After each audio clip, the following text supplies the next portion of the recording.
ይግቡ በ45000 ካሬ ሜትር ላይ ወደ ተንጣለለው የፊሶን ሪል ስቴት እንኳን ደህና መጣችሁ። ቤቶቻችን ተጠናቀዋል። ይምጡና ይረከቡ። በተንጣለለው የፊሶን መንደር ታውን ሃውስ፣ ቪላና አፓርትመንት እንደ ምርጫው አቀርበናል። ዘመናዊና ቅንጡ አፓርትመንቶቻችን ከባለ 1 እስከ ባለ 3 መኝታ ተሰናድተዋል። እርሶን ይጠብቃሉ። የከርሰ ምድር ውሃ፣ ለተለያዩ ፕሮግራሞች የሚሆን ሰፊ ቴራስ፣ 24 ሰዓት የማይቋረጥ ተጠባባቂ ጄኔሬተር፣ ሰፊና አስተማማኝ የመኪና ማቆሚያ፣ የደህንነት ካሜራ ጨምሮ ይሄ ቀረሽ የማይባል ዘመናዊና ቅንጡ አፓርትመንት። ምርጫው ቪላ ከሆነ ደግሞ የተሟላና በ340 ካሬ ሜትር ላይ ያረፈ በውስጡ 6 መኝታ ቤቶች፣ 7 መታጠቢያ ቤቶች፣ 2 ሳሎን፣ 1 ባህላዊና 1 ዘመናዊ ኩሽናዎችን በውስጡ ያቀፈ ቤትም አለን። ታውን ሃውስስ ቢሉ በፊሶን መንደር ምን ጠፍቶ 5 መኝታ ቤት፣ 6 መታጠቢያ ቤትን፣ 1 ባህላዊና 1 ዘመናዊ ኩሽና አካቶ በ190 ካሬ ላይ ያረፈ 2 መኪና ማቆም የሚያስችል ሰፊ ግቢ ያለው የፊሶን መንደር። ይምጡ፣ ዛሬውኑ የቤት ባለቤት ይሆኑ። በ0952 78 78 78 ወይም በ0952 79 79 79 ላይ ሃሎ ይበሉን። ፊሶን ሪል ስቴት የርሶ።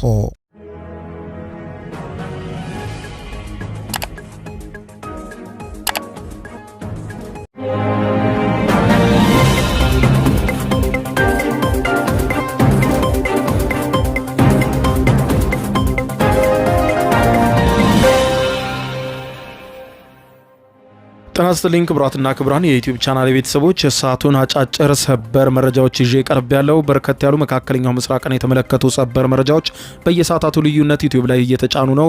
መረጃዎቹ በፍጥነት ሲጫኑ ቀድሞ ለእናንተ የማስታወቂያ መልእክት ወይም ኖቲፊኬሽን እንዲደርሷችሁ ዜናዎችንም በፍጥነት እንድትከታተሉ የዩቲዩብ ቻናሌን ሰብስክራይብ በማድረግ የደወል ምልክቷን መጫን አትዘንጉ። ወደ ሰበር መረጃው ስናቀና በቀዳሚነት ከኢራን የተሰማው አስደንጋጭ መግለጫ በርካታ ሀገራትን አስደንግጧል።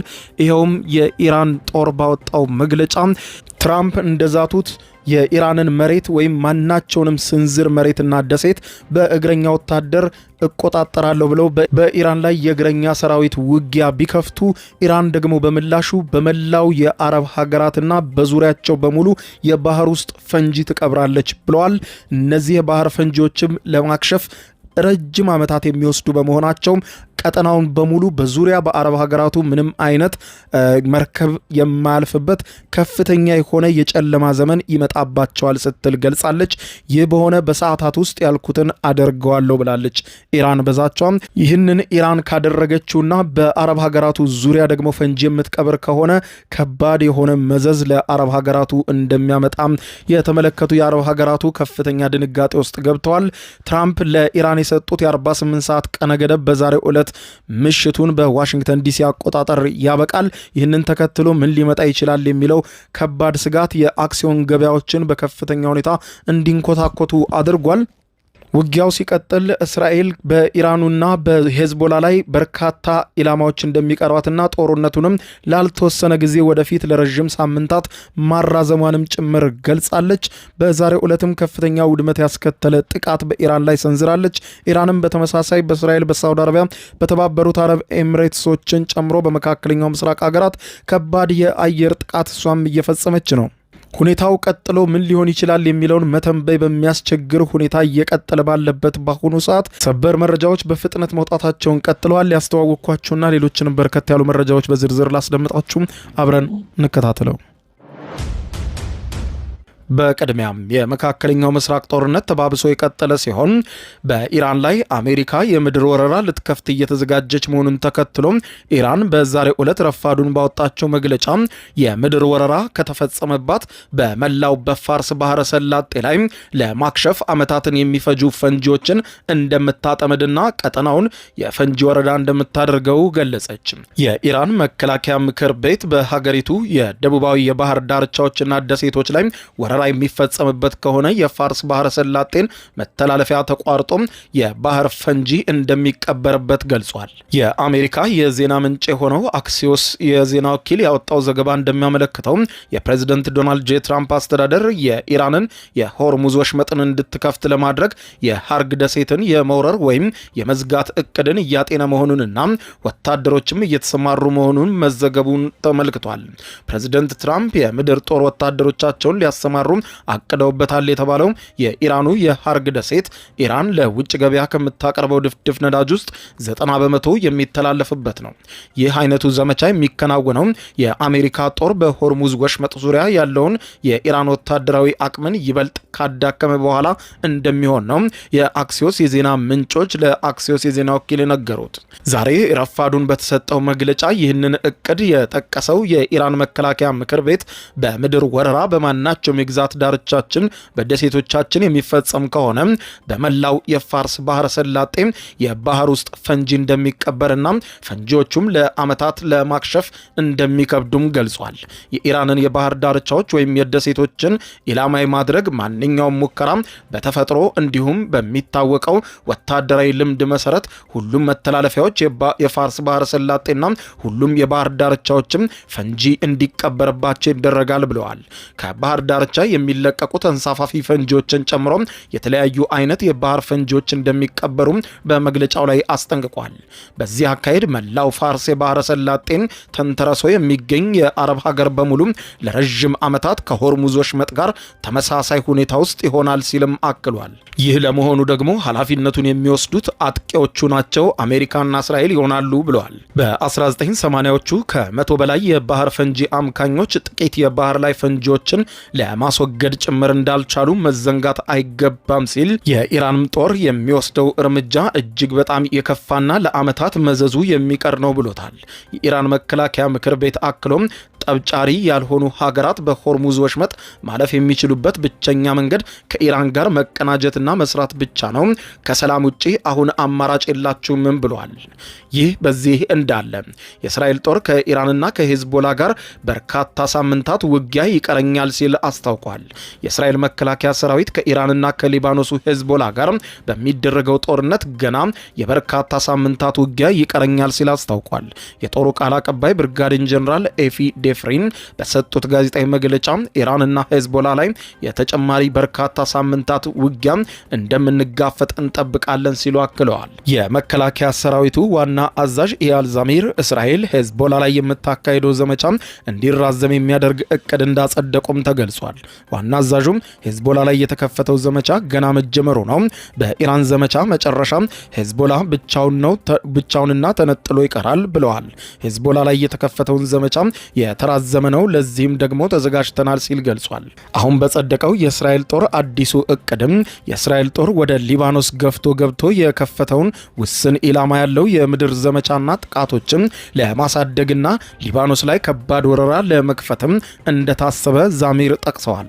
ስጋቶቹ ከድንበር ተገፍተው እስከሚርቁ ድረስ አናቆምም፣ እየዘለቀን ወደ ሊባኖስ እንሄዳለን፣ ለሰሜን እስራኤል ነዋሪዎችም የረዥም ጊዜ ደህንነታቸው እስኪረጋገጥ ድረስ ውጊያውን አናቆምም ብለዋል።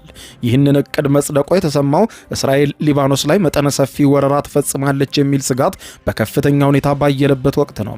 አሜሪካና እስራኤል ኢራን ላይ ጦርነት መክፈታቸውን ተከትሎ የኢራን አጋር የሆነው ሄዝቦላ እስራኤል ላይ ሮኬቶችን በከፍተኛ ቁጥር ማከታተሉን ቀጥሏል። በሌላ በኩል በመካከለኛው ምስራቅ የተቀሰቀሰው ጦርነት አራተኛ ሳምንቱን ሲይዝ የትራምፕ አስተዳደር የሰጠው የ48 ሰዓታት የጊዜ ገደብ ማብቂያ እየተቃረበ ባለበት በአሁኑ ወቅትም ኢራን የአሜሪካን የትሬጀሪ ቦንድ የገዙትን ኢላማ እንደምታደርግ በማስጠንቀቅ ዛቻዋን አስፍተዋለች።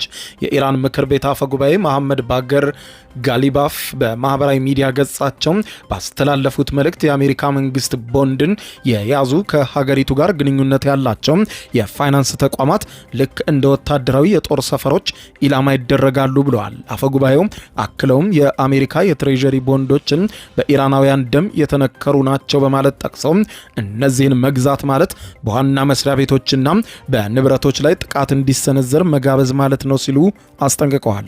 የአሜሪካን ወታደራዊ በጀት የሚደግፉ የፋይናንስ ተቋማትን ህጋዊ የጥቃት ኢላማዎች መሆናቸውን ልታውቁ ይገባልም ሲሉ ገልጸዋል።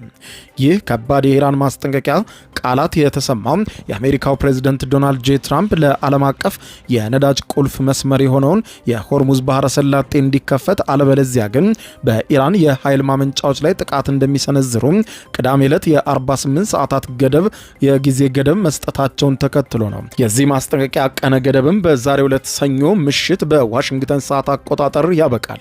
የእስራኤል ጠቅላይ ሚኒስትር ቤንያሚን ኔታንያሁ የአሜሪካን እርምጃ እንደሚደግፉ ቃል በመግባት የሚወሰደውን ማንኛውንም እርምጃ በጋራና በከፍተኛ መተማመን ላይ የተመሰረተ እንደሚሆን እናረጋግጣለን ብለዋል። ጦርነቱ በሁሉም ቦታዎች ተባብሶ የቀጠለ ሲሆን ዛሬ ሰኞ ማለዳ ጀምሮም የእስራኤል ጦር በኢራን ዋና መዲና በቴህራን የሚገኙ የኢራን መሰረተ ልማቶች ላይ ሰፊ የአየር ድብደባ መጀመሩን ያስታወቀ ሲሆን በዋና ከተማዋ የተለያዩ ክፍሎች ፍንዳታዎች መሰማታቸውም ተዘግቧል። በተመሳሳይ ኢራን ወደ እስራኤል እንዲሁም የአሜሪካ ወታደራዊ ኃይል ወደሚገኝባቸው የገልፍ ሀገራት ሚሳኤልና ድሮኖቿን መተኮሷም ቀጥላለች።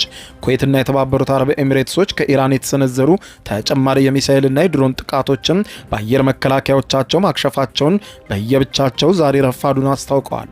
በባህሬን የአየር ጥቃት ማስጠንቀቂያ ሳይረን ተሰምቷል።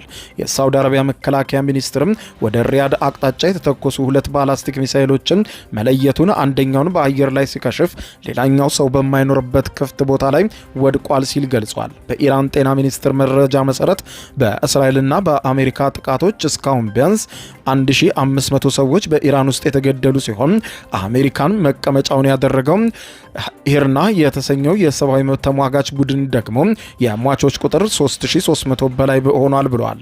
1406 ሲቪሎችና 1167 የኢራን ወታደሮች ሞተዋል ሲል ነው የገለጸው።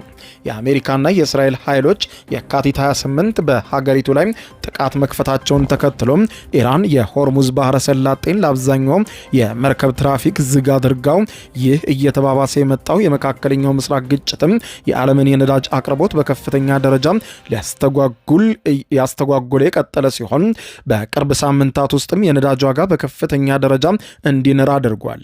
ይህም የዋጋ ግሽፈት ስጋትን በማባባስ በኢኮኖሚ እድገት ላይ ጫና እየፈጠረ ይገኛል። ሰኞ ዕለት በተደረገው የገበያ ልውውጥም የብሬንት ድፍድፍ ነዳጅ ዋጋም በ0.44 በመቶ ጭማሪ አሳይቶም አንድ በርሜል $112 ከ68 ሳንቲም ሆኗል። የአሜሪካው ዌስት ቴክሳስ ኢንተርሚዲየት በበኩሉም በ0.78 በመቶ በማደግ በበርሜል $99 እየሸጠ እንደሚገኝ አመልክቷል። በሌላ በኩል ወደ ዩናይትድ ኪንግደም ስንሻገር የኃይልና የምግብ እጥረት በእንግሊዝ ውስጥ ከፍተኛ ስጋት መደቀኑ ተዘግቧል። በኢራንና በአሜሪካ መካከል የተቀሰቀሰውን ጦርነት ተከትሎም በብሪታንያ የኃይል ሂሳብ ጭማሪ የማይቀር መሆኑን የብሪታንያ ከፍተኛ ባለስልጣናት ገልጸዋል። የቤት ግንባታ ሚኒስትር የሆኑት ስቲቭ ሪድ እንደተናገሩት ከሆነ መንግስት በመካከለኛው ምስራቅ ባለው ግጭት ሳቢያ ሊከሰት የሚችለውን የምግብና የነዳጅ እጥረት ለመቋቋም ባሰበበት በአሁኑ ሰዓት ዝግጅት እያደረገ ይገኛል በማለት ገልጸው ምንም እንኳን እስካሁን የነዳጅ እቀባ ወይም የልዩ ኮታ ክፍፍል አስፈላጊ ባይሆንም የሀገሪቱ ካቢኔ የኑሮ ውድነቱን ለመቆጣጠር አስቸኳይ ስብሰባ እንዲደረግ ጠቅላይ ሚኒስትር ሰር ኪር ስታርመር መመሪያ ማስተላለፋቸውን ገልጸዋል። የሴንትሪካ ወይም የብሪቲሽ የጋዝ ባለቤት ዋና ስራ አስፈጻሚ ክሪስ ኦሺያን እንደተናገሩት በተለይም ደግሞ የሆርሙዝ የባህር መተላለፊያ መስመር መዘጋት በነዳጅ ማደያዎች ላይ ከፍተኛ የዋጋ ጭማሪ ሊያስከትል ይችላልም ተብሏል። እንደ ኮርንዎል ኢንሳይት ትንታኔ ከሆነ በሐምሌ ወር ብቻ በአማካይ የቤተሰብ የኃይል ሂሳብ በ332 ፓውንድ ከፍ ሊል እንደሚችልም ይጠበቃል።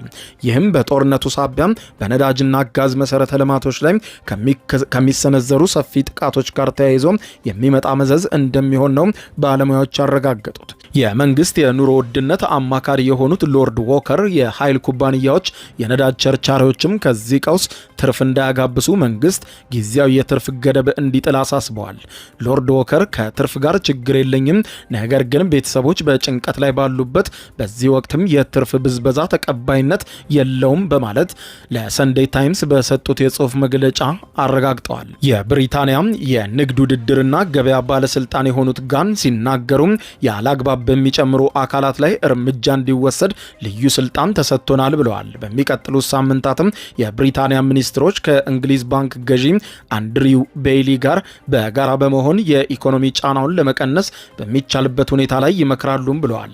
የፋይናንስ ሚኒስትሯ ራቼል ሪቭል ግን ይህንን የኢኮኖሚ ጫና ለመቋቋም በሚል ታክስ እንዳይጨምሩ ግፊት እየተደረገባቸው እንደሚገኝም ተዘግቧል። በሌላ በኩል በአሜሪካው ፕሬዝደንት ዶናልድ ጄ ትራምፕ ጦርነቱን ተቀላቀሉን የሚል ጥሪ የቀረበላት ዩናይትድ ኪንግደም ጥሪውን ዛሬ ለሶስተኛ ጊዜ ውድቅ በማድረግ የዩናይትድ ኪንግደሙ መሪ ሰር ኪር ስታርመር ዩናይትድ ኪንግደም በኢራን ኢላማ እንደምትደረግ የሚጠቁም ምንም አይነት ግምገማም ሆነ የደህንነት መስሪያ ቤት ማረጋገጫ የለም ሲሉ ውድቅ አድርገዋል። ዩናይትድ ኪንግደም ዩኬ ጠቅላይ ሚኒስትር ሰር ኪር ስታርመር ሀገራቸው የኢራንን ጥቃት ኢላማ መሆኗን የሚያሳይ ምንም አይነት ግምገማም ሆነ ተጨባጭ መረጃ የለም ብለዋል። ጠቅላይ ሚኒስትሩ ይህንን የተናገሩት የእስራኤል መከላከያ ሰራዊት ቅዳሜ ዕለት ባሰራጨው መረጃ ሚሳኤሎችን ለንደን፣ ፓሪስና በርሊን ይደርሳሉ ካለ በኋላ ነው። ኢራን የምታስወነጭፋቸው ሚሳኤሎች ለንደን ለመድረስ 4300 ኪሎ ሜትር በላይ መጓዝ ይኖርበታል ያሉት ሰር ኪር ስታርመር ይህንን በተመለከተ ያደረግነው ግምገማ የለም ብለዋል። የእስራኤል ጦር በኤክስ ገጹ ይህንን ያለው ኢራን 2 ባላስቲክ ሚሳኤሎችን ወደ አሜሪካው የዩናይትድ ኪንግደም የጋራ ወታደራዊ የጦር ሰፈር ዲያጎ ጋርሺያ ማስወንጨፏን ተከትሎ ነው። ከኢራን ደቡባዊ የባህር ዳርቻ 3800 ኪሎ ሜትር ገደማ ወደሚርቀው ጦር ሰፈር የተወነጨፉት ሚሳኤሎች ኢላማቸውን ሳይመቱ ቢከሽፉም ሁኔታው ግን የተጓዙበት ርቀት ከፍተኛ ድንጋጤን ፈጥሯል። ዛሬ በሰጡት መግለጫ ላይ የኢራን ሚሳኤሎች የሚጓዙበት ርቀት የዩናይትድ ኪንግደም ይደርስ እንደሆነ የተጠየቁት ጠቅላይ ሚኒስትር ሰር ኪር ስታርመር መንግስታቸው የዜጎችን ደህንነት ለማስጠበቅ ሁሌም ግምገማና የደህንነት መረጃዎችን ይከታተላል በማለት ገልጸዋል። በዚህ ረገድም በኢራን ኢላማ እየተደረገ እንደሆነ የሚያሳይ ጭራሽ ምንም አይነት ግምገማ የለም፣ እንዲህ አይነት ግምገማም አላየንም፣ እንዲህ አይነት የሚያሳይ የደህንነት መረጃ የለምም ብለዋል።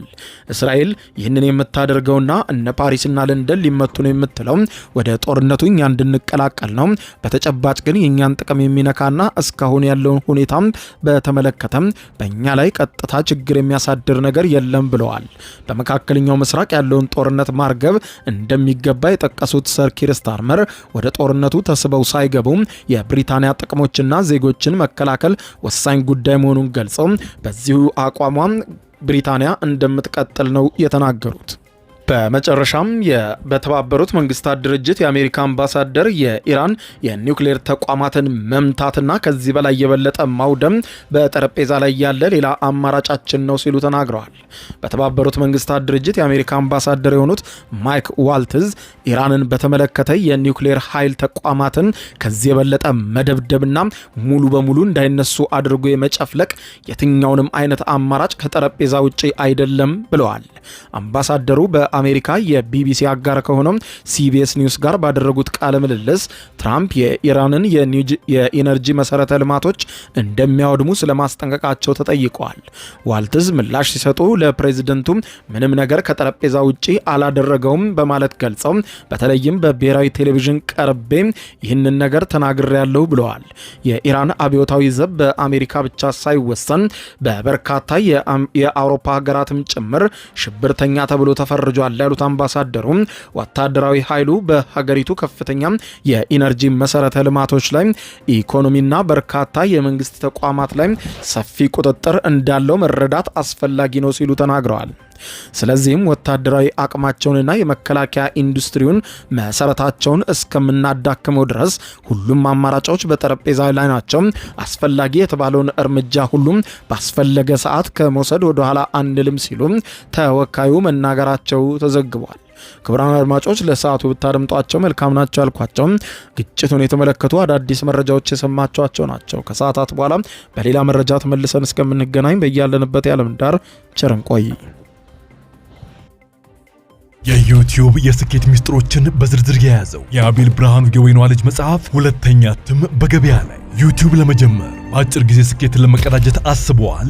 ዩቲዩብ ጀምር ስንት ብር አገኘሁም ብሎ አስበዋል? እንግዲያውስ በዩቲዩብ 2 የወርቅ 3 የብር ሽልማቶችን ያገኘው የአቤል ብርሃኑ የወይኗ ልጅ የዩቲዩብ ሚስጥሮች መጽሐፍ በዝርዝር ሁሉንም ያብራራሉታል። ዛሬውኑ ገዝተው ህልሞን እውን የሚያደርጉበትን የዩቲዩብ የስኬት መንገድ ይጀምሩ። በሀገር ቤት አከፋፋይ አዲስ አበባ ሜክሲኮ ኮሜርስ መጽሐፍት መደብ። በውጭ ሀገራት ለምትገኙ ከአማዞን ላይ ብታዙ በቀናት ውስጥ ደጁ ይደርሳል። የአማዞን ሊንኩን እዚህ ቪዲዮ ኮሜንት ላይ ያገኙታል። የዩቲዩብ ሚስጥሮች ዘመኑ ጋር ተፈላጊ መጽሐፍ።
ይግቡ በ45000 ካሬ ሜትር ላይ ወደ ተንጣለለው የፊሶን ሪል ስቴት እንኳን ደህና መጣችሁ።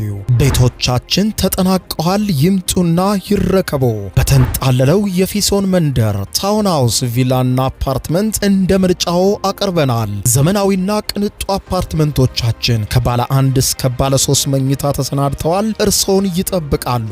የከርሰ ምድር ውሃ፣ ለተለያዩ ፕሮግራሞች የሚሆን ሰፊ ቴራስ፣ 24 ሰዓት የማይቋረጥ ተጠባባቂ ጄኔሬተር፣ ሰፊና አስተማማኝ የመኪና ማቆሚያ፣ የደህንነት ካሜራ ጨምሮ ይሄ ቀረሽ የማይባል ዘመናዊና ቅንጡ አፓርትመንት። ምርጫው ቪላ ከሆነ ደግሞ የተሟላና በ340 ካሬ ሜትር ላይ ያረፈ በውስጡ 6 መኝታ ቤቶች፣ 7 መታጠቢያ ቤቶች፣ 2 ሳሎን፣ 1 ባህላዊና 1 ዘመናዊ ኩሽናዎችን በውስጡ ያቀፈ ቤትም አለን። ታውን ሃውስስ ቢሉ በፊሶን መንደር ምን ጠፍቶ 5 መኝታ ቤት፣ 6 መታጠቢያ ቤትን፣ 1 ባህላዊና 1 ዘመናዊ ኩሽና አካቶ በ190 ካሬ ላይ ያረፈ 2 መኪና ማቆም የሚያስችል ሰፊ ግቢ ያለው የፊሶን መንደር። ይምጡ፣ ዛሬውኑ የቤት ባለቤት ይሆኑ። በ0952 78 78 78 ወይም በ0952 79 79 79 ላይ ሃሎ ይበሉን። ፊሶን ሪል ስቴት የርሶ